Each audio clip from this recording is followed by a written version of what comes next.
नमस्कार, आदाब। आप सभी का बहुत बहुत स्वागत है हमारे खास प्रोग्राम में। मैं हूं आपके साथ शैलजा त्यागी। दर्शकों, आज के हमारे इस खास प्रोग्राम में एक ऐसी शख्सियत हमारे साथ मौजूद हैं जो ना सिर्फ आप लोगों के लिए प्रेरणा बन सकते हैं, बल्कि आप लोग अपने जीवन का उद्देश्य समझ सकते हैं, जिन्होंने अपने सर्विसेज से अलग भी सामाजिक कार्यों के ज़रिए लोगों के लिए एक एग्जाम्पल सेट किया है। क्या हमें लोगों की मदद करनी चाहिए? क्या हमें अपना जो काम है वो अच्छे से करना चाहिए, यानी कि हम अपनी सर्विसेज भी अच्छे से देश को दे सके और समाज की भी सेवा कर सके?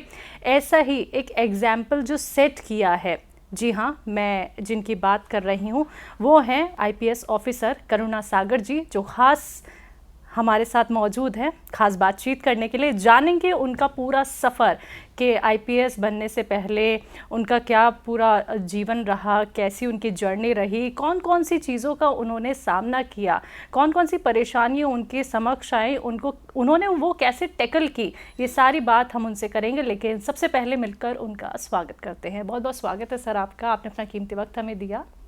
धन्यवाद शैलजा जी। पहले तो आपके चैनल के सभी दर्शकों को मेरा आदाब, मेरा सलाम, और आपसे मिलके बहुत खुशी हुई। सर, हमें भी, हमारी पूरी टीम को भी बहुत खुशी हुई। तो सबसे पहला मेरा सवाल यही है सर कि आपकी जो जर्नी रही है, जो लोग आईपीएस की तैयारी करते हैं तो कहीं ना कहीं डिसअपॉइंट हो जाते हैं, फर्स्ट क्लियर नहीं हो पाता, राउंड सेकंड क्लियर नहीं हो पाता, एक तो उनके लिए आप क्या कहना चाहेंगे? और सबसे ज़रूरी चीज़, आपने सिविल सर्विसेज में जाने से पहले आप एक लेक्चरर थे, तो आपने कैसे ये सोचा कि नहीं, मुझे सिविल सर्विसेज में जाना चाहिए और अब मुझे देश की सेवा करनी है? आपने तो इतना बड़ा सवाल किया जिसमें पूरी जिंदगी की कहानी आ जाती है। तो मैं ये कहना चाहूँगा कि जैसे मैं भी बड़े हम्बल बैकग्राउंड से रहा हूँ और पढ़ाई लिखाई का बैकग्राउंड भी हम्बल रहा है जी। हमने अपनी जो जाती जिंदगी में शुरुआती दौर का जो हमारा पढ़ाई था वो गांव से शुरू हुआ। फिर पटना में आके पटना में लोयला स्कूल से हमने मैट्रिक का एग्ज़ाम पास किया। फिर इंटरमीडिएट हमने पटना कॉलेज से किया। फिर ग्रेजुएशन के लिए दिल्ली आने का मौका मिल गया, तो दिल्ली में हंसराज कॉलेज में ग्रेजुएशन किया, पोस्ट ग्रेजुएशन किया जी। और उसके बाद कुछ दिनों तक दिल्ली यूनिवर्सिटी में राजधानी कॉलेज में और हिंदू कॉलेज में लेक्चरर की तरह काम किया जी। फिर 91 बैच में जब आईपीएस में सिलेक्शन हो गया तो तमिलनाडु चले गए। तो ये तो एक छोटा सा मेरा बायोडाटा है। लेकिन आप जो पूछना चाह रही हैं, देखिए, हमने बहुत बेहतरीन से बेहतरीन स्कूलों में मुझे पढ़ने का मौका नहीं मिला था जी। और जिस जमाने में हम लोयला स्कूल में जहाँ से हमने मैट्रिक किया वहाँ पढ़ाई की, वो एक हिंदी मीडियम स्कूल हुआ करता था।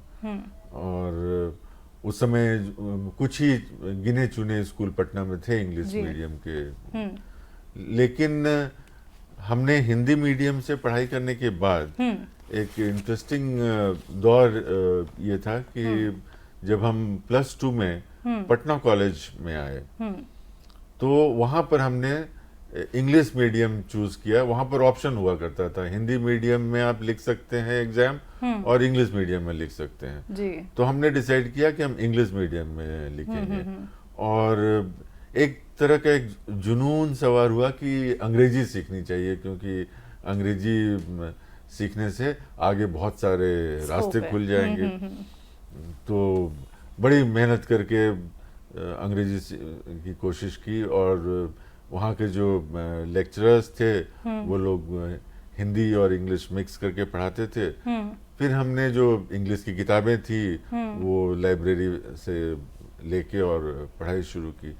तो हमने वहाँ पर एक इंग्लिश की तालीम की जो मेरी शुरुआत हुई वो समझिए कि मैट्रिक के बाद से हुई। और जब दिल्ली यूनिवर्सिटी में आए तो यहाँ इंग्लिश मीडियम में फिर किए। तो हम ये कहना चाहते हैं कि अगर आप हिंदी मीडियम से भी शुरुआत करते हैं और हमारी राष्ट्रभाषा है, और आज तो राष्ट्रभाषा को बहुत ज़्यादा महत्व दिया जा रहा है, और हिंदी मीडियम से आप यूपीएससी में लिख सकते हैं, इंटरव्यू दे सकते हैं। तो इसके लिए अपने आप को छोटा या अपने आप में कोई कमी है ऐसा महसूस करने की जरूरत नहीं है। जरूरत है तो एक जज्बे की और मेहनत करने का एक लगन होना चाहिए। आप में एक समाज सेवा की भावना होनी चाहिए। बिल्कुल। क्योंकि ये जो सर्विस है ये आप इसलिए नहीं ज्वाइन करते हैं क्योंकि इसमें आपको बहुत पैसा मिलता है या बहुत विदेशों में काम करने का मौका मिलता है, ऐसा तो नहीं है। जी जी। आप अपने देश में रहते हैं, अपने लोगों के लिए काम करते हैं, लेकिन समाज सेवा का एक बहुत बड़ा जो माध्यम है वो हमारा सिविल सर्विस है। और मैं ये मानता हूँ कि आपको जो एक अल्टीमेटली हर इंसान हैप्पीनेस के पीछे जा रहा है, खुश होना चाहता है जिंदगी में, तो इस सर्विस से खुशी बहुत मिलती है।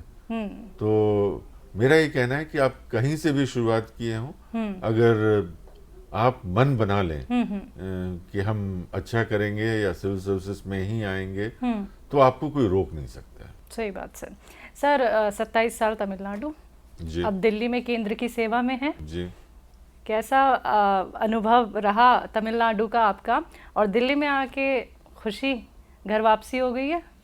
जी बिल्कुल, क्योंकि दिल्ली में हमने 10 साल पहले गुजारे हैं। 1981 से लेकर 91 तक हम दिल्ली में रहे, और जो एक यूनिवर्सिटी के समय का जो फीलिंग्स जो होती हैं, जो एक्सपीरियंस होता है वो बड़ा ही मतलब स्पेशल होता है। और आज भी हम मानते हैं कि मेरे जो यंग एज का जो कुछ सबसे बेहतरीन जो लम्हा था और बेहतरीन जो साल था वो हमारा दिल्ली यूनिवर्सिटी के दिनों का था जी। और हमने जो कुछ सीखा आज भी हम, चाहे आपके साथ इंटरव्यू में बात कर रहे हो या कहीं किसी प्रोग्राम में शिरकत कर रहे हैं, वहां पर अगर भाषण दे रहे हैं, तो उस जमाने में हमने जो सीखा था वो आज भी बहुत काम आता है। लेकिन आपने जैसे तमिलनाडु के बारे में बात किया, तो तमिलनाडु में जब हमें नौकरी में जब कार्डर मिला तब हम पहली बार तमिलनाडु में गए थे, तो हमें तमिलनाडु के बारे में ज्यादा कुछ नहीं पता था। लेकिन मैं अपने को बड़ा ही खुशकिस्मत मानता हूँ कि मुझे तमिलनाडु जैसा कार्डर मिला काम करने के लिए। एक इतना बेहतरीन स्टेट, एक लोग और दूसरा सिस्टम। तो वहाँ की जो एडमिनिस्ट्रेटिव सिस्टम है, जो कार्य प्रणाली है, वो बहुत ही जागरूक है, बहुत ही पब्लिक ओरिएंटेड है और बहुत ही सेल्फ सस्टेनिंग है जी। मतलब अगर राजनीतिक व्यवस्था भी बदलती है तो उसमें सिस्टम में कहीं कोई परिवर्तन नहीं आता है और काम वैसे ही सुचारू रूप से चलता है। जैसे कोई भी आपदा है, चाहे वो अकाल हो या सुनामी हो या बाढ़ हो, तो आप ऑटोमेटिकली देखेंगे कि वहाँ मतलब ग्राम पंचायत के से लेके और चीफ सेक्रेटरी ऑफिस से ले तक, जैसे हमारे थाने से लेके और डीजीपी ऑफिस तक, सभी जो ऑफिसर होंगे वो ऑटोमेटिकली रिएक्ट करेंगे। हमारा बना बनाया एसओपी है, हम किसी के इंस्ट्रक्शन का इंतजार नहीं करते हैं और अपना काम शुरू कर देते हैं। तो इससे जनता को बड़ा फायदा होता है। और दूसरी जो वहाँ की जनता है उसके बारे में जितना कहें कम है। लोग बहुत ही कानून व्यवस्था में विश्वास रखते हैं, बहुत मेहनती हैं, बहुत प्रोग्रेसिव हैं। और अगर आप ह्यूमन इंडेक्स में देखिए या जीडीपी में देखिए तो तमिलनाडु एक बहुत ही सक्सेसफुल स्टेट है। बिल्कुल। और वहाँ से जो हम सीखे और जो मेरा बचपन का एक्सपीरियंस बिहार का रहा है, तो उन दोनों को मिला के मेरी पर्सनैलिटी में बहुत उससे इजाफा हुआ। जी जी। तो तमिलनाडु हमारे लिए गॉड सेंट अपॉर्चुनिटी रहा है। बहुत अच्छा लगा सर ये जान के। तो सर जैसे तमिलनाडु में आपने 27 साल बिताए, तो एक लैंग्वेज इशू भी होता है, कोई लैंग्वेज बैरियर तो नहीं था या फिर आपने वहाँ की लैंग्वेज सीख ली थी? नहीं, लैंग्वेज बैरियर था। तो हमारा जो ड्राइवर था एक मुस्लिम था, तो चूंकि वो थोड़ी बहुत उर्दू मिली हुई हिंदी बोल लेता था और उधर से तमिल भी समझता था, तो वो मेरा ट्रांसलेटर का काम करता था जी। लेकिन देखिए हम लोग जो ऑल इंडिया सर्विस से आते हैं और ऑल इंडिया सर्विस की जो कल्पना की गई है, और जो खासकर आईपीएस है, जो हमारे सरदार पटेल जो फर्स्ट होम मिनिस्टर थे, जिन्होंने शेप दिया आज के प्रेजेंट डे आईपीएस को, तो ये था कि ऑल इंडिया सर्विस में एक राज्य के लोगों को दूसरे राज्य में जाके काम करना चाहिए, ताकि उसमें एक भारतीय होने का फीलिंग हो, दूसरे उनकी न्यूट्रलिटी हो, और वहाँ के लोगों को भी ये पसंद हो कि ये आदमी यहाँ के लोकल जो फैक्टर्स जो हो सकते हैं, जो सामाजिक व्यवस्था जो जुड़े हो सकते हैं, उसमें ये नहीं है, तो ये हमेशा से निष्पक्ष होंगे। तो ये है। तो इसके साथ साथ लैंग्वेज की बात होती है। अगर तमिलनाडु का कोई लड़का आके बिहार में काम करता है जी, तो उसे हिंदी सीखनी पड़ेगी। बिल्कुल। वैसे ही अगर हम तमिलनाडु गए तो हमें तमिल सीखनी पड़ी। जी जी। और तमिल के 2 एग्जाम होते हैं, एक लोअर एग्जाम होता है और दूसरा हायर एग्जाम होता है। जी। और अगर आप हायर एग्जाम नहीं पास करते हैं तो आप एएसपी से एसपी नहीं बन सकते हैं। जी जी। तो आपको एसपी के प्रमोशन के लिए भी लैंग्वेज जानना जरूरी है। बिल्कुल। तो हमने, जब हम एएसपी थे तो बाकायदा एक टीचर रखकर और तमिल सीखी जी। और उसके बाद कुछ दिनों के बाद तो बोलचाल करते हुए, लोगों से मिलते जुलते हुए अपने आप भाषा आदमी सीख जाता है। तो शुरू में जो होता है 1-2 साल थोड़ी झिझक होती है, थोड़ी दिक्कत होती है, बाद में इसमें कोई दिक्कत परेशानी नहीं होती है। चलिए, तो थोड़ा गंभीर सवाल अब मैं आपसे ज़रूर कर लेती हूँ कि एक रिपोर्ट के मुताबिक सर 1 लाख नागरिकों के लिए केवल 144 पुलिस अधिकारी हैं। हमारी करोड़ों की आबादी है सर, और आपको क्या लगता है नई भर्तियों के लिए क्या कुछ अहम कदम उठाने चाहिए अब? देखिए, हर एक राज्य, जैसे आज जो आप फिगर देख रही हैं जी, अगर 20 साल पहले आप फिगर से कंपेयर करें तो इम्प्रूवमेंट हुआ है। बिल्कुल। तो हर एक सरकारें ये कोशिश कर रही हैं कि ज़्यादा से ज़्यादा पुलिस बल को बढ़ाया जाए, उनकी जो टेक्नोलॉजी हो उसको इम्प्रूव किया जाए।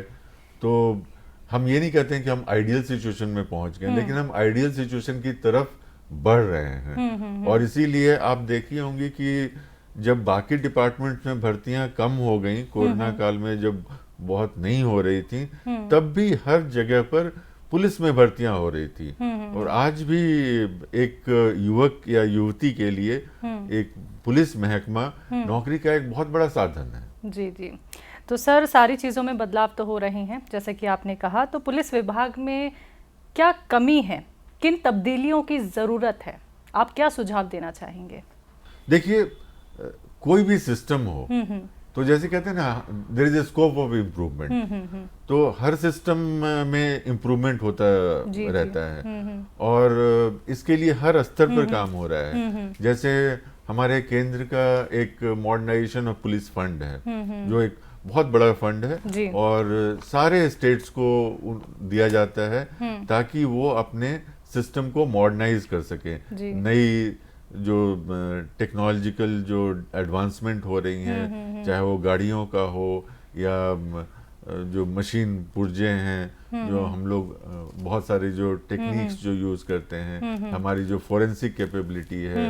अब पहले जो डीएनए की टेस्टिंग होती थी तो इंडिया में 1-2 जगह होती थी, आज हर राज्य में डीएनए टेस्टिंग की फैसिलिटी उपलब्ध है। और तो इसके लिए केंद्र की सरकार और राज्य की सरकारें ये दोनों लगातार मेहनत कर रही हैं, और ये परिवर्तन हो रहा है।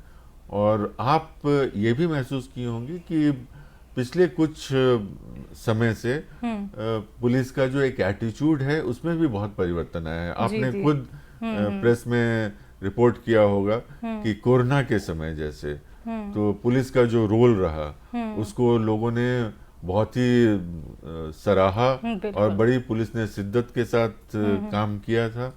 और अपने जो उनकी जो डेली की ड्यूटी है उसके बियॉन्ड जाके, उससे आगे जाकर समाज में बुजुर्गों को, कमजोर लोगों को, जो कोरोना से ग्रसित हो गए थे या जो मजदूर काम के बिना थे, उन लोगों को तरह तरह से पुलिस ने मदद की। बिल्कुल। और हमने बीपीआरएनडी में 2020 में और 2021 में 2 पब्लिकेशंस निकाले जो इसी टॉपिक पर हैं, हमने जितने पुलिस फोर्सेस थे उनको कहा कि आपकी जो पुलिस फोर्स ने कोरोना काल में जो एक बहुत अच्छा काम किया है, तो उसके सारे स्टोरीज जो हैं वो हमको कलेक्ट करके दीजिए, ताकि अगर भविष्य में भगवान ना करे इस तरह की महामारी दोबारा हो तो पुलिस अपने से और तैयार रहेगा। कोरोना एक पहली बार इस तरह की चीजों को लोगों ने फेस किया है। इसके पहले हम लोग 1918 के प्लेग की बात करते हैं, जी।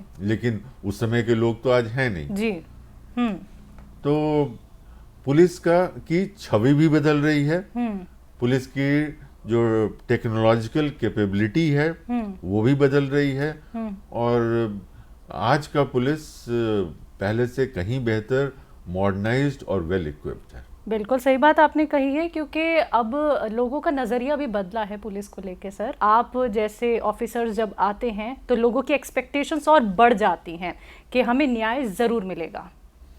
देखिए, ये किसी व्यक्ति का काम नहीं है जी। पुलिस एक बहुत बड़ा सिस्टम है, और इस देश में कम से कम 30 लाख पुलिस ऑफिसर्स उसके आसपास होंगे। तो लेकिन हर एक ऑर्गेनाइजेशन का एक सब कल्चर होता है जी।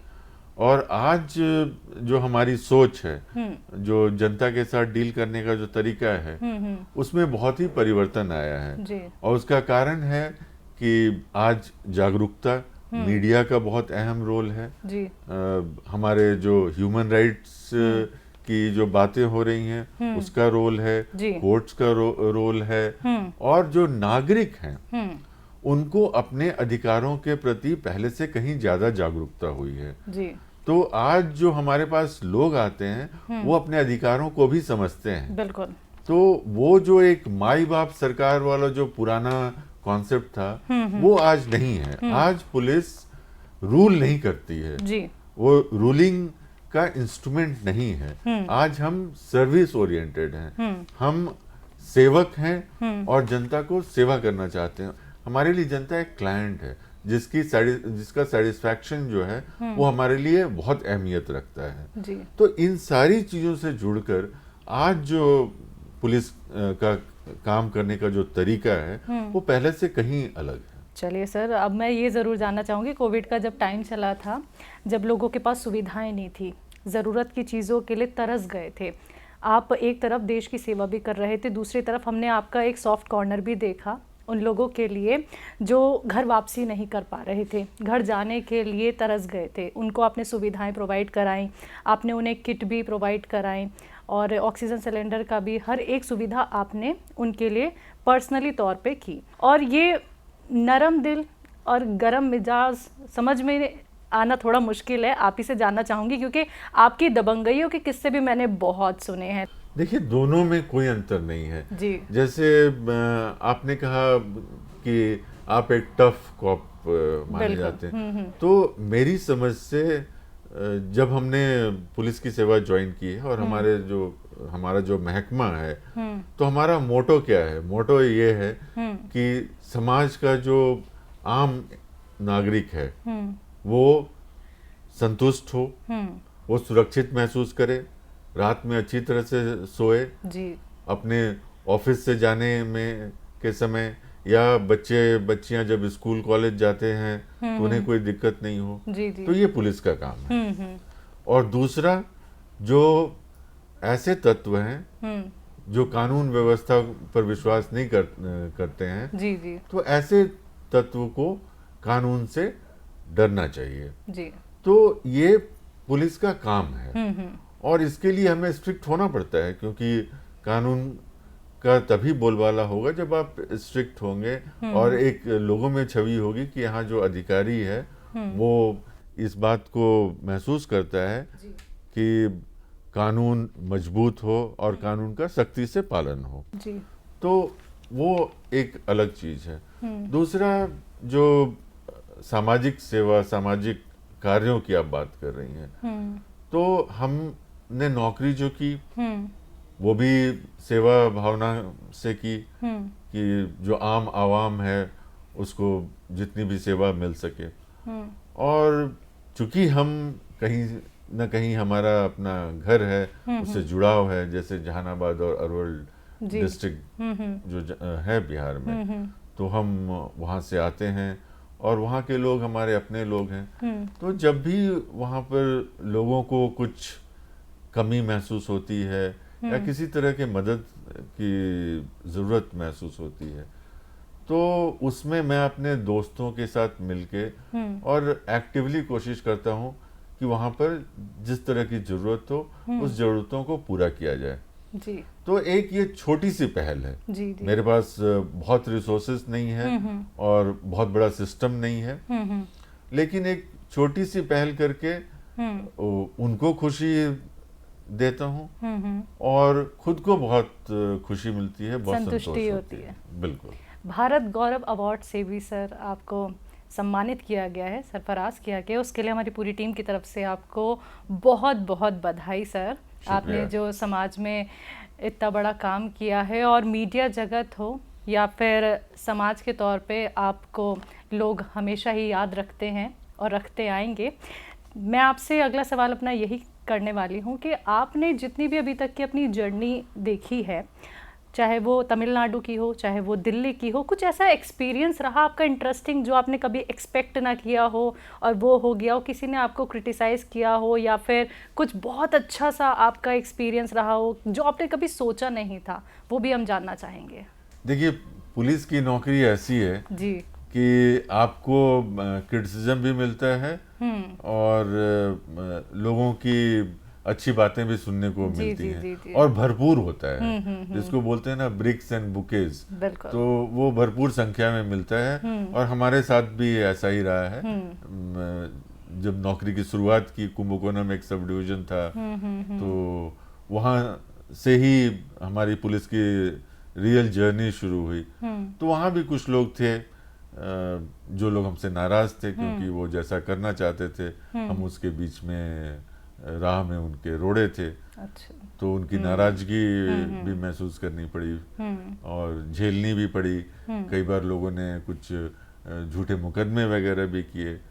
तो ये एक पुलिस ऑफिसर की जिंदगी का एक पार्ट है और ये लगभग सभी ऑफिसर्स के साथ ऐसा होता है। जी। लेकिन इसके अलावा जो लोगों का प्यार है, और देखिए हम भारतीय बड़े इमोशनल होते हैं और जब भी देखते हैं कोई आदमी ईमानदारी से और अच्छा काम कर रहा है तो हम उसका पुरजोर स्वागत करते हैं, उसके लिए तालियां बजाते हैं, उसका सपोर्ट करते हैं।